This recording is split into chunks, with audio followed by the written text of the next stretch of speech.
Bienvenidos una vez más al coloquio semanal de ICAT. En esta ocasión tenemos como invitado al doctor Alejandro Sosa Peinado, que nos presentará la plática Biosensores, basados en los mecanismos de reconocimiento molecular de las proteínas, presente y futuro. El doctor Alejandro Sosa es biólogo de la Facultad de Ciencias de la UNAM, realizó maestría y doctorado en el programa de investigación biomédica básica de la UACPIP del CCH, ha realizado estancias postdoctorales en Chicago Medical School y en el Departamento de Bioquímica de la Universidad de Chicago. Realizó una estancia sabática en el Departamento de Biología Estructural en Escocia, así como visitas de trabajo en diferentes universidades, entre otras en Stanford y en el Instituto de Diseño de Proteínas en la Universidad de Washington. Actualmente es profesor investigador en el Departamento de Bioquímica de la Facultad de Medicina.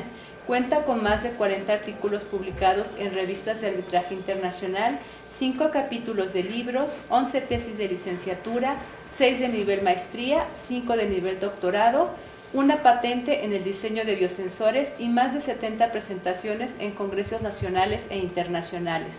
Una de las líneas que ha derivado su investigación es el diseño de biosensores, que incluye la ingeniería de proteínas para monitorear metabolitos o proteínas que son las bases moleculares para el diseño de biosensores para diagnóstico o cambio en el metabolismo asociados a enfermedades. Le damos la bienvenida y le agradecemos su presencia. Pues muchas gracias por la invitación.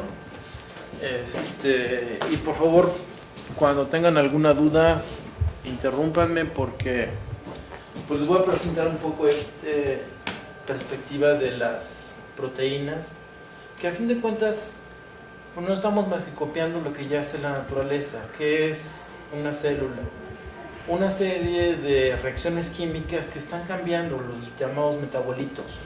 De repente tenemos que obtener energía, suben ciertas señales, ciertos metabolitos, se dan procesos que le llamamos enfermedades o cáncer. Entonces el metabolismo cambia. Pero ¿quién reconoce, quién tiene la estereoespecificidad para reconocer todos estos metabolitos, dar señales, dar cambios? Son las proteínas.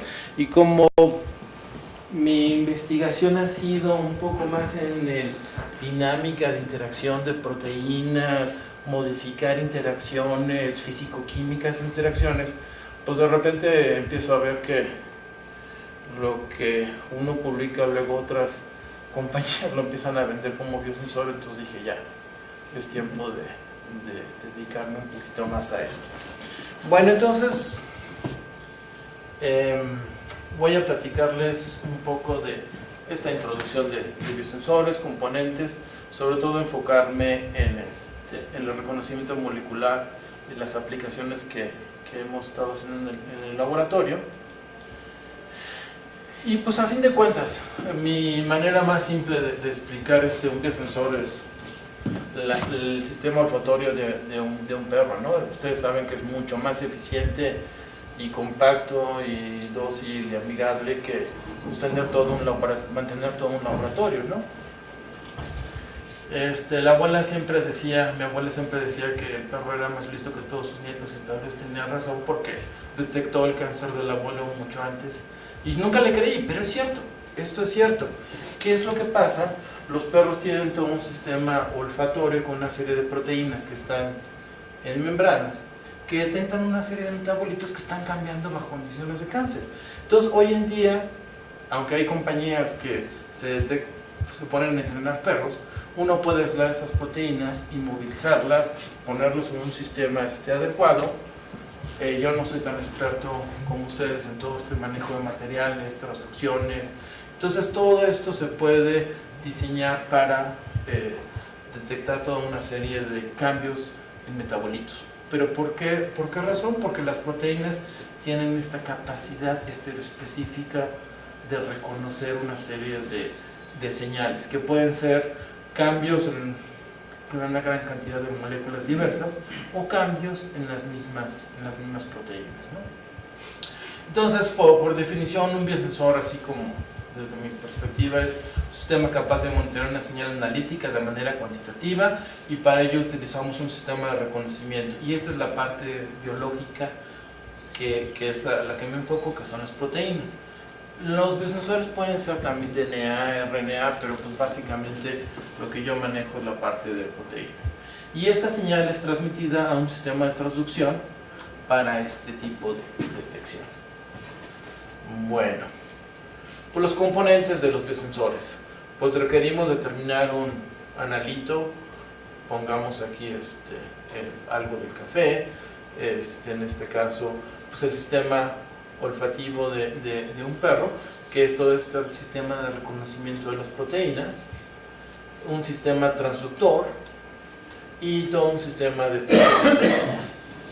Entonces, más que nada me voy a enfocar en este sistema de reconocimiento y algunas implicaciones de este sistema. Les comentaba que los sensores pueden ser de un índole muy diverso. Básicamente, pues los anticuerpos hoy en día se utilizan mucho, no solamente para su función, sino inclusive hasta como terapia contra el cáncer. Realmente el mercado ha crecido enormemente en esta dirección. Y lo que pasa es que ambos, tanto enzimas como anticuerpos, tienen este reconocimiento específico. Particularmente los anticuerpos tienen especificidades muy altas por los ligandos, que inclusive van más abajo de nanomolar. Tienen estabilidad, son reutilizables, son fáciles de producir hoy en día. Hoy en día ya contamos con una gran método de la ingeniería genética, la genética molecular, que nos ayuda a hacer muchas cosas. Inclusive la síntesis de genes se ha abaratado mucho. Desde la computadora podemos diseñar una serie de cosas de las proteínas. Entonces hoy en día lo que quiero decirles es que las proteínas podemos manipularlas ya de muchas maneras, sobre todo para localizarlas donde queremos que trabaje. También los biosensores pueden hacerse con ácidos nucleicos, particularmente DNA o RNA. Algunos fragmentos de RNA tienen también capacidades catalíticas, las famosas ribosimas, pero tienen todo sistema de reconocimiento. A fin de cuentas, todos estos son polímeros, caso de aminoácidos, en otro caso de ácidos nucleicos, que adquieren una conformación específica en el espacio para dar interacciones altamente específicas. Y si uno puede a este tipo de sistemas añadirles un transductor, puede monitorear estas interacciones. ¿En qué se basa este reconocimiento molecular? Pues ustedes ya saben todas las interacciones no covalentes, y particularmente dentro de las proteínas tenemos una gran diversidad de interacciones iónicas, puentes de hidrógeno, hidrofóbicas, toda esta parte de complementariedad geométrica, conformación. Desgraciadamente las proteínas a veces, aunque conocemos mucho de sus estructuras, son entes dinámicos, es decir, no es una conformación, es un ensamble de conformaciones. Entonces a veces realizar modificaciones, introducción de señales, lo que llamamos mutagénesis, cambiar residuos, a veces funcionan, a veces no, pero cada vez hemos mejorado mucho en este sentido. De hecho, hoy en día, desde la computadora podemos diseñar estructuras de proteínas, más o menos funcionan para proteínas pequeñas, pero de ahí a darles funcionalidad, aún nos falta mucho camino en ese sentido. Y precisamente porque realmente si uno ve una proteína, uno la ve muy bonita en un esquema de libro, pero realmente, como les comento, son ensambles de conformaciones, son redes de conexiones, de puentes de hidrógeno, interacciones no covalentes que están cambiando de una manera dinámica. ¿Y qué es un principio que siempre les digo a mis alumnos cuando hablo de proteínas? Es que las proteínas son marginalmente estables. ¿Qué quiere decir esto? La energía estable de una proteína son menos 10, menos 15 kilocalorías. Un enlace covalente, pues ya nos vamos a menos 60 kilocalorías. ¿Cómo es posible que una proteína que pueda tener 100 residuos, una gran cantidad de interacciones, sea tan marginalmente estable? Y es porque hay un balance entre que se estabiliza y desestabiliza.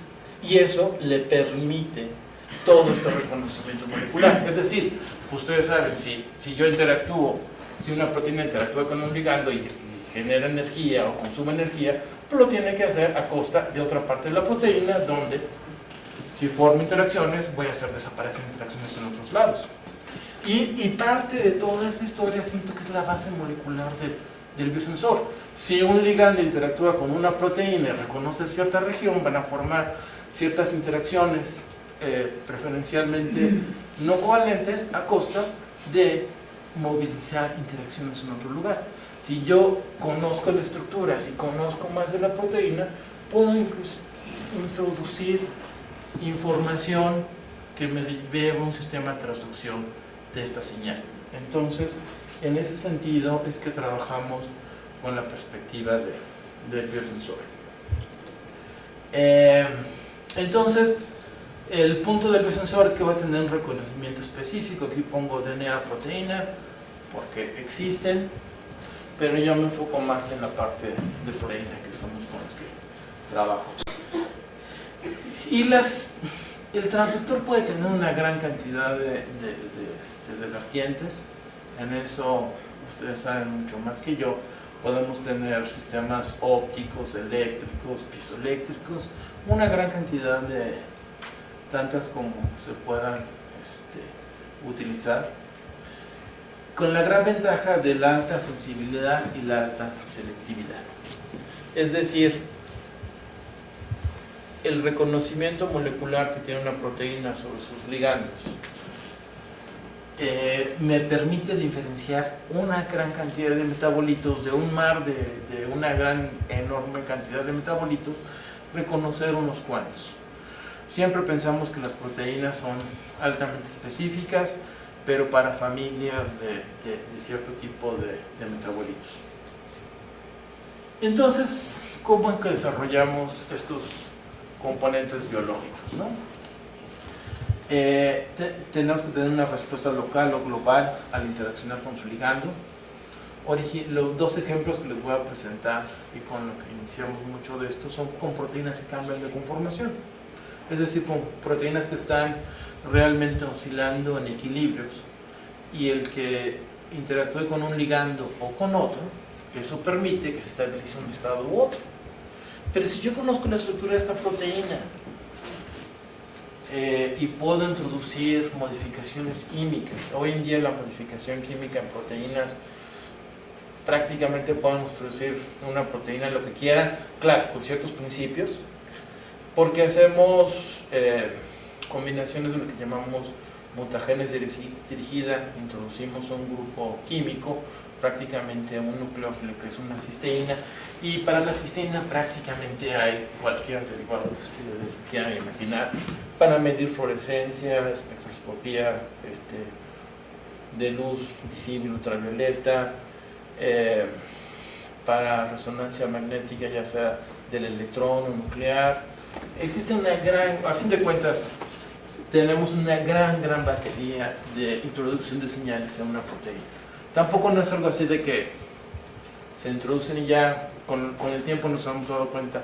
Algo muy sencillo: si yo tengo una superficie donde quiero introducir algo, pues nunca introducir nada que sea más grande que ese volumen y esa superficie, porque si no voy a desestabilizar la proteína. Y también la otra cosa es que pues ya son miles de años de evolución química biológica que han dado una alta estereoespecificidad y buena estabilidad. Muchas veces cuando las proteínas están en presencia de sus ligandos es cuando tienen la mejor estabilidad. Una parte que uno cree que las proteínas son estructuras fijas, pues cada vez nos damos cuenta que no es cierto, ¿no? Con el tiempo nos hemos dado cuenta que las proteínas, donde realmente adquieren muchas conformaciones en su parte funcional, cuando están interactuando con ligandos, cuando están dentro de la célula, a veces muchas proteínas no son estables, no tienen toda una conformación definida hasta que se está dando su interacción. Y pues, ¿qué requerimos para tener un sensor ideal? Pues la selectividad, un rango donde pueda uno trabajar con las cosas. A veces las afinidades que puede tener una proteína por su ligando no necesariamente son las que están en las células que uno quiere detectar. Hay que modificar estos intervalos. tiempos de respuesta accesibles, cortos, reversibilidad, toda una serie de propiedades que de alguna manera, conociendo las proteínas, se pueden lograr, ¿no? ¿Qué aplicaciones tenemos? Son muy diversas, pues ustedes saben, desde análisis, agua, control de procesos, análisis, una gran cantidad de metabolitos que tienen que ver con alimentos, diagnósticos clínicos, ni se diga aplicaciones militares, desarrollo de fármacos. Luego, el utilizar proteínas, podemos sustituir muchos métodos cromatográficos que son un poco más complicados, que requieren mantenimiento de equipo más costoso. Y algo que también suena interesante es detección temprana de cáncer. Porque cuando uno empieza a ver ya todas estas manifestaciones de cáncer, ya es mucho tiempo de consecuencia de cambios en el metabolismo. Si uno conoce la proteína que puede interactuar y monitorear este tipo de cambios en el metabolismo, puede servir también como detección temprana de cáncer. Obviamente, la idea de generar biosensores no se queda nada más en esta parte básica. Si uno quiere dar otro salto, pues tiene que ir a la parte experimental, clínica, para validar el uso de todos estos biosensores, ¿no? Yo estoy más en esta parte básica de estas interacciones de proteína y ligando, que es lo que me ha dado la perspectiva de trabajar con esto, ¿no? Ejemplos conocidos: finalmente se pone una proteína que reconoce una hormona en condiciones que se dan en el embarazo, que es una gonadotropina coriónica, y pues tenemos un sistema que puede detectar cosas, o lo que ustedes ya saben, todos estos temas para monitorear azúcar, que son muy, muy diversos, ¿no? Los componentes transductores, a lo que quiero referirme más que nada es que vean toda la diversidad. Ustedes saben toda esta diversidad, podemos tener químicos de todo tipo, conductímetros, potenciómetros, ópticos, los diferentes tipos de radiaciones electromagnéticas que queremos trabajar, piezoeléctricos, hasta cuestiones nanométricos, y depende del transductor que podamos utilizar. En principio podemos generar señales de interacción. Bueno, ¿cómo construimos estos biosensores? Voy a comentarles dos sistemas de trabajo.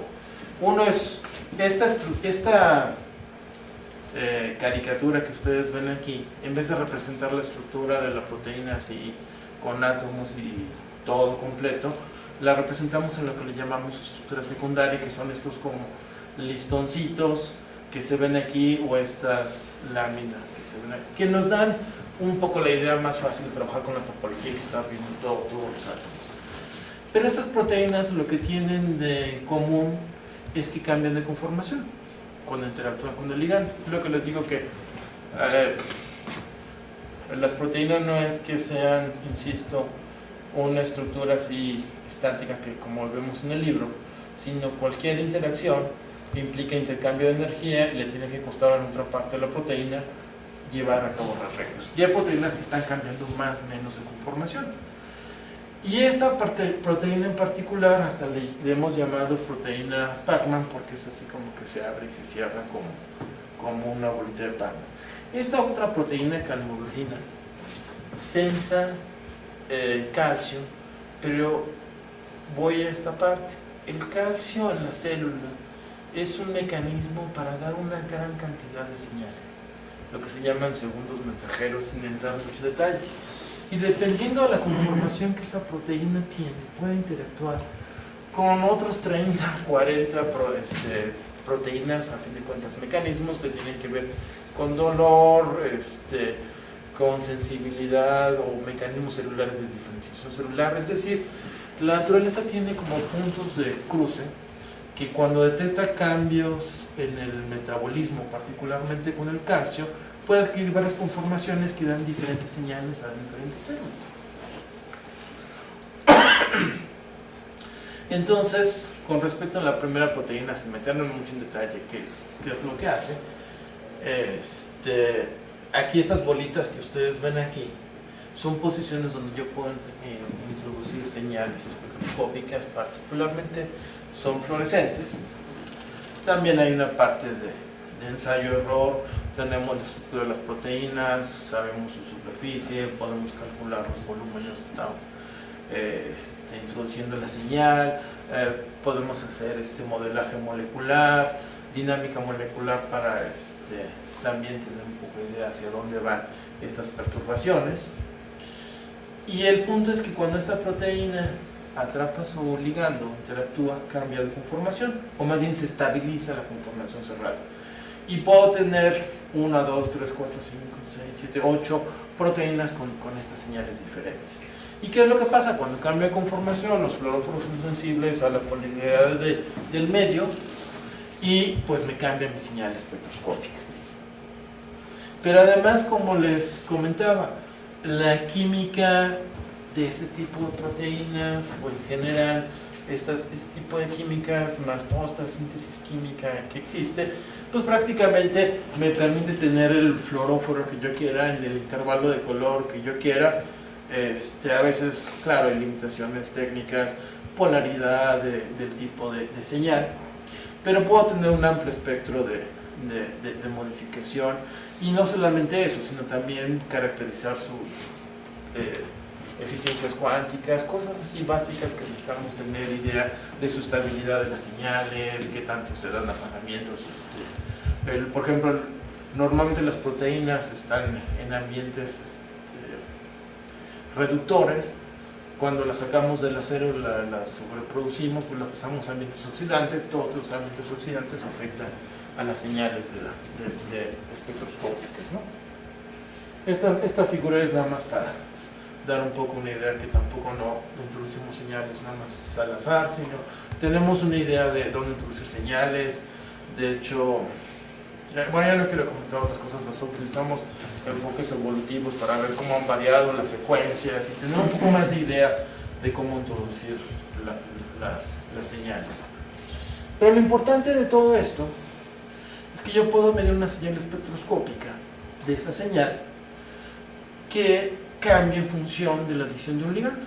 Y yo puedo ajustar un modelo dependiendo de la afinidad, si es un modelo de alta o baja afinidad, y calcular una interacción y una constante de sucesión sin ningún problema. El otro sistema con el que trabajamos es calmodulina, y aquí ustedes ven la estructura de esta proteína en 3 conformaciones: una en ausencia de calcio, otra en presencia de calcio y otra en presencia de un inhibidor, que a fin de cuentas simula uno de los tipos de interacciones que hace con las proteínas, con otras proteínas. Y como les decía, lo importante, lo que nos llamó la atención de esto de la calmodulina, es que el calcio cambia en la célula en función de una serie de condiciones metabólicas. Entonces, monitorear, por ejemplo, hay muchos fármacos que se utilizan que a fin de cuentas tienen que interactuar con calmodulina, pero la manera como se mide experimentalmente no es la interacción directa. Son esto que se llama ensayos acoplados, donde el fármaco interactúa a su vez con otras proteínas y de ahí se infiere la interacción. Pero aquí en este caso estamos viendo la interacción directa de la calmodulina en función de calcio y potencialmente con cualesquiera proteína que quisiéramos.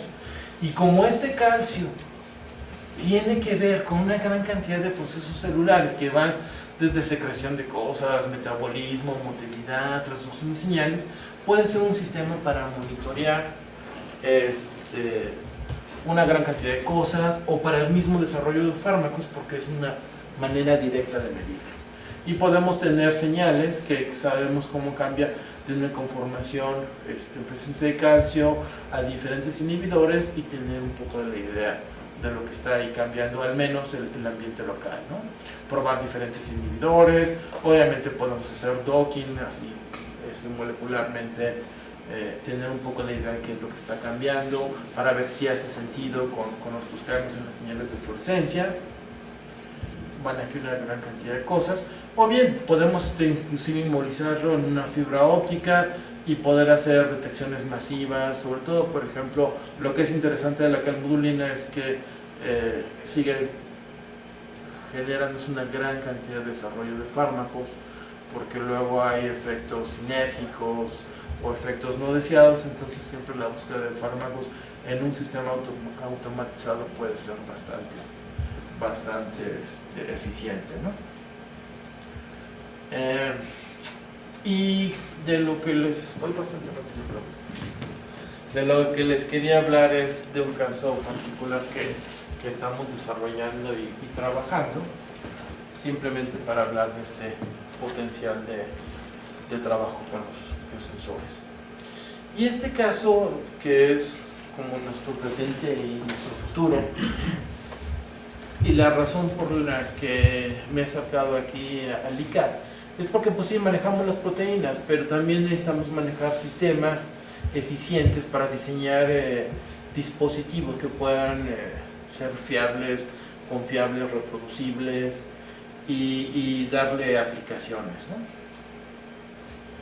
¿Y qué me quiero enfocar? En lo que se llama la glicosilación de la hemoglobina. Somos un país que tenemos una alta incidencia de diabetes. Todos ustedes saben que el monitoreo del azúcar es algo importante, pero pues tiene todas sus limitaciones, y sobre todo que el mercado de determinar azúcar en sangre es gigantesco. De hecho, nada más como comercial, una de las proteínas con las que trabajo las metieron en lentes de contacto, y esa mide azúcar, y al medir azúcar resulta que le pusieron señales espectroscópicas. Entonces los lentes de contacto pueden estar cambiando de color en función de los niveles de la concentración de azúcar que sale en las lágrimas, que es mucho menor que la que hay en sangre, pero es proporcional.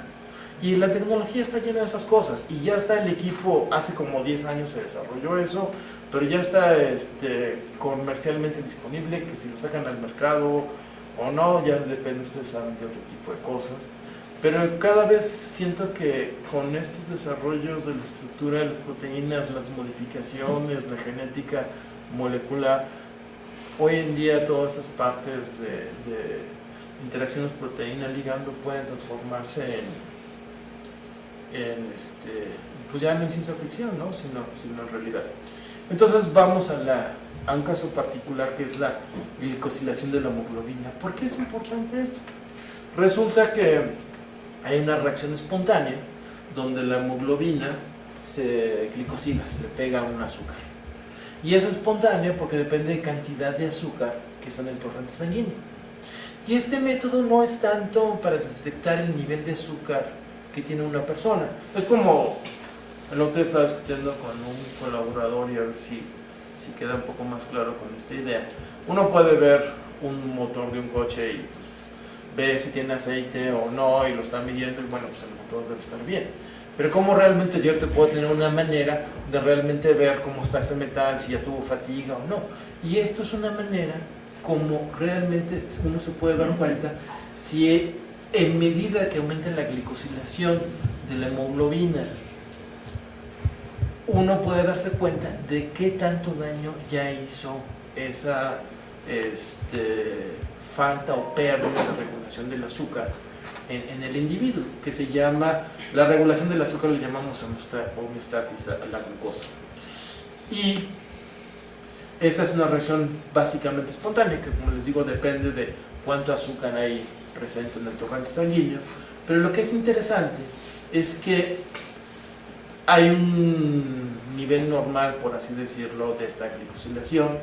El otro día me enteré que hay toda una población muy grande de prediabéticos que no necesariamente van a desarrollar diabetes, pero pues se puede monitorear todo este tipo de información, y de esa población solamente una parte pasa a diabetes. Es decir, por el grado de glicosilación de la hemoglobina podemos asociar ya que tanto este metabolismo de este individuo ha sido afectado por ese tipo de problemas. Y es la ventaja de estar en una facultad de medicina, que aprendí ese tipo de cosas, porque creo que colaboro más con químicos, facultades de otros lados que con la facultad de medicina. Pero bueno, entonces, si uno puede determinar qué tan glicosilada está esta hemoglobina, podría hacer predicciones pues a nivel poblacional y además de una manera muy eficiente para saber realmente desde una perspectiva de cuestiones de salud pública, pues cuál es la magnitud del problema, que yo creo que no está tan claro. O sea, sabemos que hay una alta incidencia, pero a nivel poblacional desarrollar un sistema que pueda monitorar de manera rápida y eficiente los niveles de glicosilación, y hay otras proteínas, pero ahorita nada más hablo de la hemoglobina, ¿no? Y además también hay una variabilidad genética poblacional, entonces muchos de esos resultados vienen de poblaciones anglosajonas, entonces hasta valdría la pena hacer un ajuste de estos valores a nivel de poblaciones mexicanas. Y podemos, con los sistemas pegándole señales fluorescentes a la proteína, podemos hacer calibraciones. Tengo una proteína que detecta este azúcar que está pegado a la proteína, no me quiero meter, ahorita les voy a enseñar, pero podemos poner una señal fluorescente y ver o calibrar qué tan glicosilada está esta proteína, ¿no? Pero lo que resulta interesante, y pues como siempre hay japonesitos en todo lo que tiene que ver con tecnología, una proteína similar, encontraron que además, y eso y también ya lo sabíamos, aquí lo que estamos viendo es la superficie de carga de la proteína. Tienen pues, la parte roja negativa y la parte positiva azul. Cuando esta proteína detecta la glicosilación o este azúcar pegado a una proteína, que al fin de cuentas yo le puedo dar este ligando, esta proteína tiene una densidad de carga que es preferencialmente negativa. Cuando cambia de conformación porque interactúan, pues ellas se imaginarán que la densidad de carga cambia. Y si yo pongo aquí una placa, que es ahí el punto donde me interesaría colaborar y hacer cosas, en ese artículo dan cierto tipo de sugerencias, pero yo creo que con toda su experiencia que ustedes tienen se pueden hacer muchos más sistemas. El punto es que las proteínas cambian de conformación, como les comentaba, pero además uno siempre se olvida que están llenas de cargas, y al cambiar de conformación, regiones que están expuestas a solventes se ocultan y viceversa. Entonces la carga de esa proteína cambia, de tal manera que uno puede hacer calibraciones. Esto es tomado de este grupo de japonesitos, puede hacer calibraciones de esa interacción de la proteína con esta azúcar pegado a un grupamino, o sea, es decir, pegado a una proteína, y puede calibrar aquí en presencia de esta proteína el grado de glicosilación.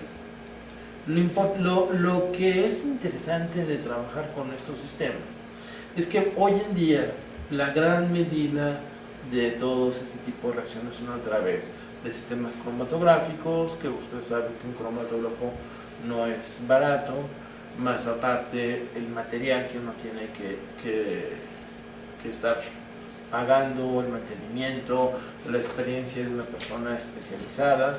En cambio, si uno puede desarrollar un sistema de un biosensor, pues tiene la alta sensibilidad, la determinación es directa y no requiere tanta parafernalia. De hecho, parte del asunto de los biosensores, en cierto modo, creo que van a ir sustituyendo muchos métodos cromatográficos.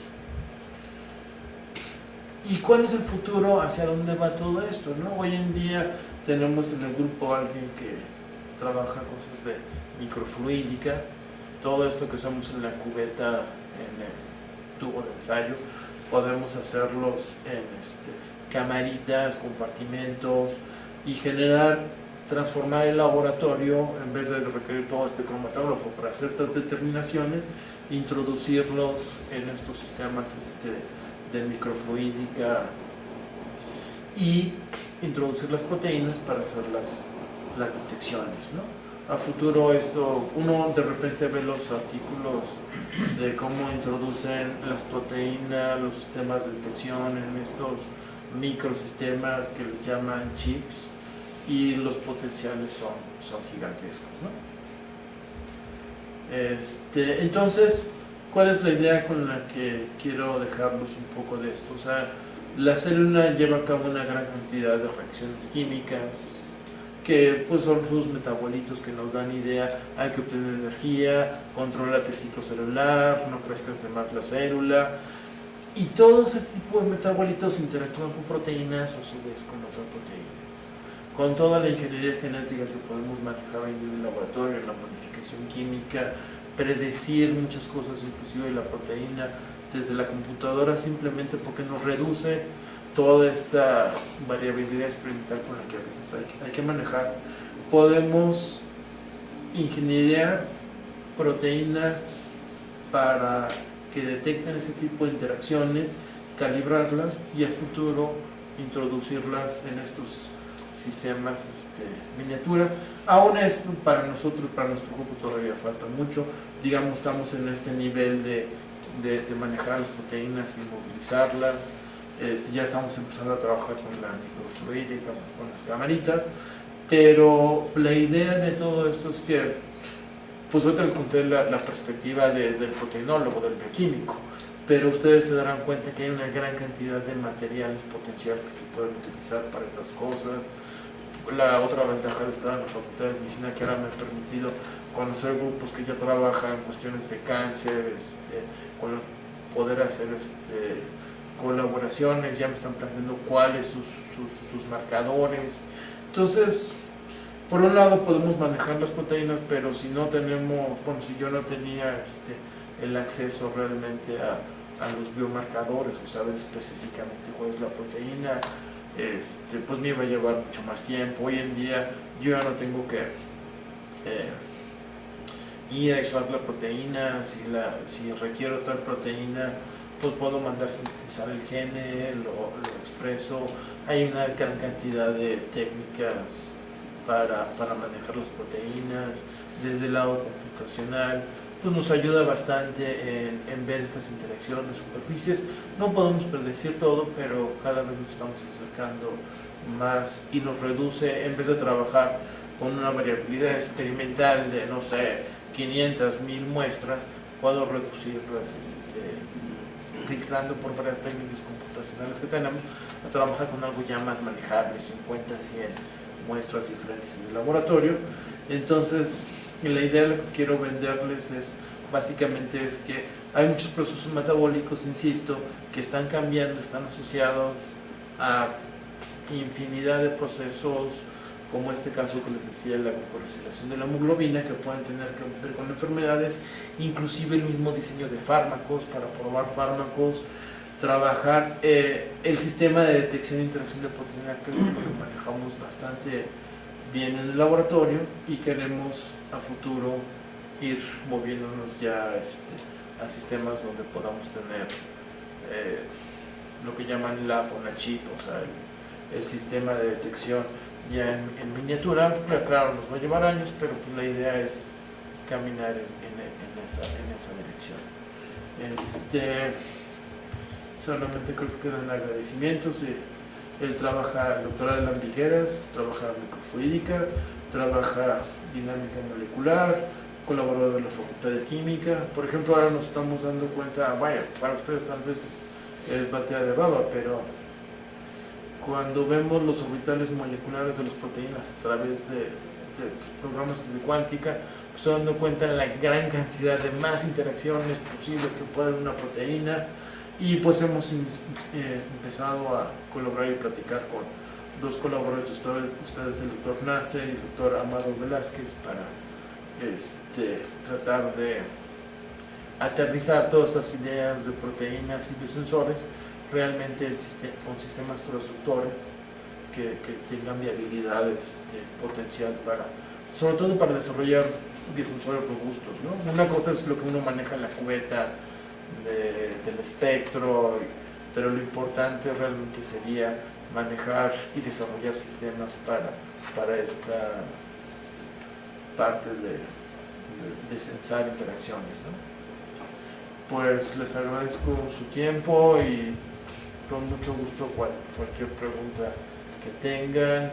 Vaya, hay mucho más proyectos, nada más esto tratar de sintetizarlo, porque yo vengo más bien de la perspectiva de la fisicoquímica proteínas, y ahorita ya me he dado cuenta que hay más bien que trabajar en esta otra dirección pues, de aplicar todo este conocimiento que tenemos, ¿no? Y que, insisto, no puede ser algo unilateral, ¿no? Se requiere la experiencia de muchas áreas para poder llevar a cabo este tipo de proyectos.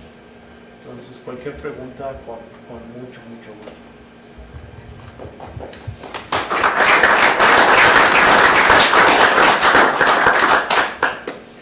¿Preguntas, doctor?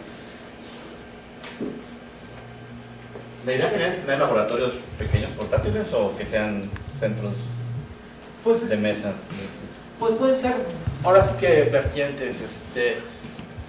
La idea es sí tener laboratorios así chiquitos. O sea, uno ve la cantidad de cosas que hoy día se pueden hacer. Puedes mandar a China a hacer cosas y que tanto pueden servir como cuestiones comerciales como para la misma investigación, ¿no?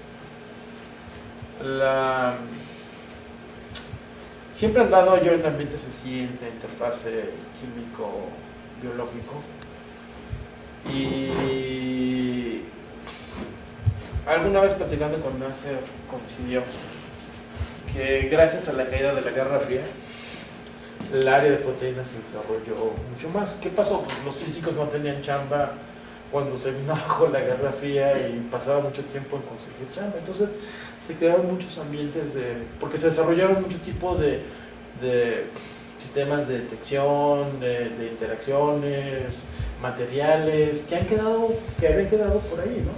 Y muchos de esos físicos que no tenían chamba se empezaban a crear todos estos doctorados químico, físico, biológicos, biofísicos, y realmente quien se benefició fue toda esta área de detección de las proteínas, que es donde aplicamos muchas cosas. O sea, en el ambiente de los bioquímicos en el que crecí, la idea era desarrollar un equipo para contestar una pregunta. Entonces muchos de los espectros que hoy en día utilizamos los desarrollaron los mismos investigadores que en su momento estaban en Oxford y Cambridge. Y entonces yo creo que es un poco eso, ¿no? Estas preguntas de interacciones pues cada vez nos están llevando a más detalles y a reducirlos, ya sea para cuestiones comerciales, para mantener el laboratorio, o para el mismo desarrollo de preguntas en el laboratorio, ¿no? Luego hubo esta ciencia que dice, pues no le alcanza a uno el dinero para poder hacer tantas cosas, y pues poder hacer automatizado, sistemas de detección, pues también son bastante viables, ¿no? Claro, nos falta mucho camino en la miniaturización. Primero hay que desarrollar las bases físico-químicas, más bien utilizar las bases físico-químicas y aplicarlas para caracterizar bien los sistemas. Pero por ejemplo hay una gran cantidad de fármacos que en vez de estar trabajando con fotografías y técnicas robóticas se pueden meter ahí y estar monitoreando un chorral de cosas, ¿no? Y entonces las perspectivas son amplias, ¿no? Sí.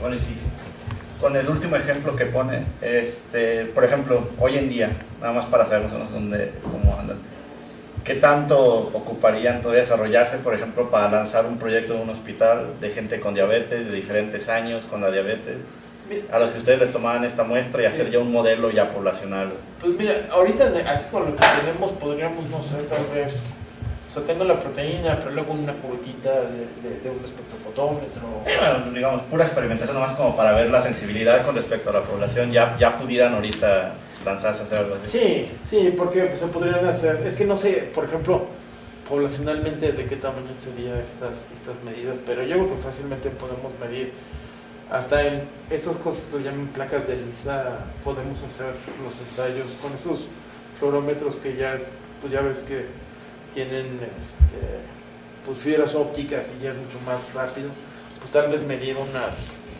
100 al día, ¿no? O más. Y además la otra ventaja que tienen estos sistemas, como son proteínas que están inmovilizadas, los puedes reutilizar. Los lavas y son reutilizables, ¿no? Que comercialmente los vendas para bueno, sin reutilizar, pero la proteína inmovilizada pues puede durar meses. Y además también escogemos proteínas que sabemos que son estables. jamás voy a trabajar con un factor de transcripción porque están diseñados para durar poco tiempo. Entonces, y en cambio esas proteínas nos duran bien en el refrigerador inmovilizadas meses. Y además también, mientras uno inmoviliza proteínas, se vuelven más estables porque reduces sus números de conformaciones. Algo que realmente desestabiliza las proteínas están oscilando en conformaciones. De repente tomas una población que se va por el lado que les hace rápido y ya se perdió la proteína. Pero lo que ya he sabido es que si tú inmovilizas una proteína, de por sí son más estables. Y otra cosa es que pues hay modelos que son de bichos termófilos. Entonces estamos también explorando si podemos ponerle las conexiones que le faltan, ensayo-error, para que aguanten un poco más, ¿no? Entonces, podríamos hacer 100 determinaciones así con lo que tenemos en un día. Entonces tal vez podría hacerse algo factible. Pero por ejemplo, si uno tiene un sistema automatizado, podría ser una población completa de lo que quieras, ¿no? Sí. Sí, y son sistemas que, como son interacciones no covalentes, pues si las lavas lo suficiente. Si no son muy afines, pues sí. El problema es cuando luego son muy afines ya en la molecular, ya pues te llevarías meses cambiando ese equilibrio, ¿no? Entonces, o luego tienes que desnaturalizar y renaturalizar. Pues ya son cuestiones prácticas, pero mientras las afinidades no son tan grandes, son sistemas perfectamente lavables y reutilizables. Pero sí podemos hacer 96 determinaciones en un día fácilmente. ¿Alguna otra pregunta? Como si no me ha ayudado la última. Sí, claro que sí. Oye, y entonces, ¿y el costo de este tipo de estudios así? Por ejemplo, ahorita que dijeras tú 99 okay. al día, ¿y cuánto serían 99 al día? Pues fíjate que esas cosas de costos no tengo ni idea, o sea... Bueno, así de laboratorio, así como... Por ejemplo, un gene sintetizado te cuesta 5,000 pesos ya, te sale bastante barato para lo que era antes. Nosotros producimos las mismas enzimas, nuestras soluciones, o sea, no somos como la gringa que todo lo compran en kit, ¿no? Hacemos nuestros buffers y soluciones, entonces con una fracción chiquita de un proyecto papi te alcanza. Entonces, o sea, ¿qué te da 200 al año cuando te va bien? Pues, sí. O sea, ponle con... Es que no estoy... Lo que a mí me cuesta trabajo del costo es ponerle el costo al laboratorio de la UNAM, ¿no? Porque como ya creciste en él y ya es cotidiano, o sea, nunca he montado un laboratorio de nuevo fuera de un ambiente académico. Pero vaya, estas cosas... se tenían que vender baratas para que fueran realmente accesibles. Entonces, realmente el costo no es mucho. Yo siento que es más el costo humano, la preparación del nivel que se requiere y el tiempo que se requiere para llegar a esto, que el costo económico. O sea, todos estos materiales, hoy en día, por ejemplo, hay materiales de plástico que ya no sale más barato tirarlos que lavarlos, porque nunca los vas a dejar tan limpios como los nuevos, ¿no? Las cajitas estas de microfluídica pues pueden salir hasta 100 pesos, o sea, esa es la gran ventaja que pues tenemos colaboradores en diferentes áreas, los costos bajan mucho, ¿no? O bien inclusive hasta crear una fibra óptica y diseñar tu fluorómetro, nada más es darle los ángulos adecuados, sistema de detección. O sea, realmente los costos biológicos no son tantos, ya es muy accesible esto. Tenemos Yo otra quería pregunta. hacer un comentario sobre esto, porque en la universidad nos pasa, o pasa como dices tú, ¿no? Que pues, yo tengo todo, entonces tú me pasas las muestras, yo lo hago, pues me va a costar el 10% de mi papito, no hay bronca. Exacto. ¿No? Pero al final del día, los costos secundarios y los terciarios, tu laboratorio, etcétera, etcétera, es un desastre. Entonces, o pasa esto de que subvalúas el proyecto, o pasas la otra que quieres cobrarle hasta el celular al director, ¿no? Exacto, sí, que tampoco. Entonces, yo ahí lo que sí recomendaría es que si quisieras hacer una aplicación, por ejemplo, para el Hospital General, que es por donde creo que vas, primero lo vieran con Vega, con el de, ¿cómo se llama? Nuestro coordinador de vinculación, porque creo que pueden hacer trucos en los cuales pueden acotar costos, como esto lo hace Vega con mucha frecuencia. Sí, exacto. Ya pueden entender ese tipo de cosas, sobre todo hora hombre, porque esa es la otra que nunca cobramos. Exacto. Sí, ¿No? Tienes 3 estudiantes que tú dices, bueno, son estudiantes de licenciatura que se lo echen en una tarde, pero pues es un personal calificado que en la industria privada hubiera cobrado 20,000 pesos por hora hombre. Y generar el prototipo es lo que realmente Claro. cuesta. Exacto, sí. Entonces ahí sí, yo creo que sí les valió la pena que lo vieran con Vega, para que te vayas mojando tú también en esto, porque Sí. te van a caer montones de estas ofertas, ¿eh? Sí, no, exacto. De hecho, conocimos una persona que se dedica a estos proyectos biotecnológicos, ¿cómo le llaman? Como innovación, implementación. Entonces, necesitamos a alguien que le sepa los números y las cuentas, porque yo digo que a veces para esto hay que ser un esquizofrénico académico, ¿no? O sea, el cerebro para la computadora es una, el cerebro para el experimental es otro. Entonces, de repente, a mí lo que me cuesta trabajo es switcharme el cerebro. Pero para eso tienes vinculadores. Exacto, y eso es lo que hay que apoyarse en ese tipo de cosas. Sí, porque uno le va a vender en 3 pesos porque sientes que no te costó nada, pero no nos cuesta el agua, no nos cuesta la luz, no nos cuestan los estudiantes. O sea, si vivieran esos laboratorios gringos que te cuestan hasta el aire que te filtran, pues sí, lo pensarías de otra manera, ¿no? Sí, necesitamos especializados. Luego me pasan el contacto, ¿no? Porque sí. Sí, claro que Es sí. que también la otra es esa, pues, o sea, si tú quieres competir con la industria privada y luego quieres trabajar como trabajan ellos, pues se vuelve un desastre, porque ellos Exacto. necesitan tener un 40% de ganancia anual, ¿no? En una institución como la universidad, que no necesitaría ganancias de esa naturaleza, pues sí, podríamos ser competitivos, y lo que hemos acabado haciendo es que somos de repente más caros que en la industria privada. Seguro, sí, exacto. Sí, A mí me ha pasado verlo aquí muchas veces, que de repente el costo del proyecto que tú le tienes que dar al cliente, el cliente lo dice, oye, pero esto me lo hace mejor tal changarro, ¿no? O sea, pues ve que te lo hagan. Y entonces así lo que hacemos es dejar que los changarros sigan entregando cosas que no son de tan buena calidad, y nosotros perder esta iniciativa de a poder sacar los resultados del laboratorio a la calle, ¿no? Que yo creo que eso es lo importante. Sí, por ejemplo, hay cosas, por ejemplo, para producir proteína. Yo ahora puse en mi laboratorio en biomédicas, el Instituto de Biomédicas ya tiene un laboratorio para producir proteína, les digo las condiciones. A ellos les sale más barato que yo implementar cosas a otra escala, ¿no? Entonces, sí, tiene que ser una labor muy interdisciplinaria. Y yo no pienso en los pesos, porque yo pienso en términos de lo que me cuesta el laboratorio, lo que me cuesta el tapiz, lo que me da CONACYT, pero nunca estoy tomando, insisto, lo que cuesta el agua, lo que cuesta la luz, lo que cuestan los estudiantes, lo que cuestan tantas cosas que la industria se toma en cuenta. Entonces puede ser un poco barato de mis perspectivas, ¿no? Ahora sí que estamos en el laboratorio todo el tiempo, y hay muchas cosas que uno ya que no se da cuenta que en otro lugar lo que costaría, ¿no?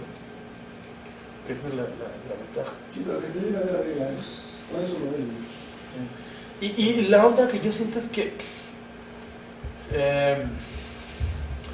pues hay muchos grupos tecnológicos que están haciendo cosas, pero uno puede darle la vuelta con las patentes, porque voy a esta parte.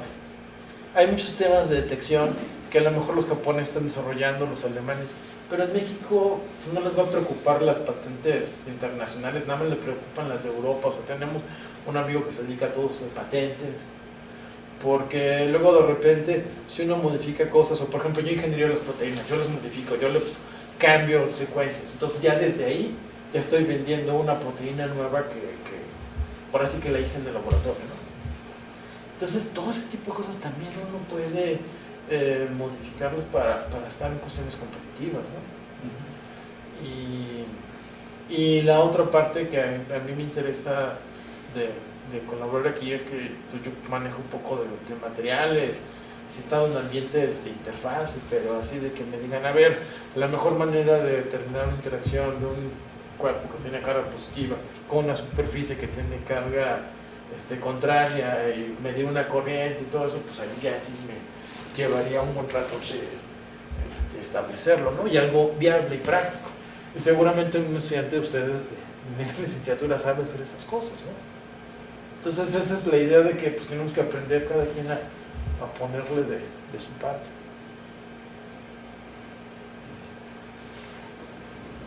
¿Alguna otra pregunta? Si no, le agradecemos mucho al doctor Alejandro.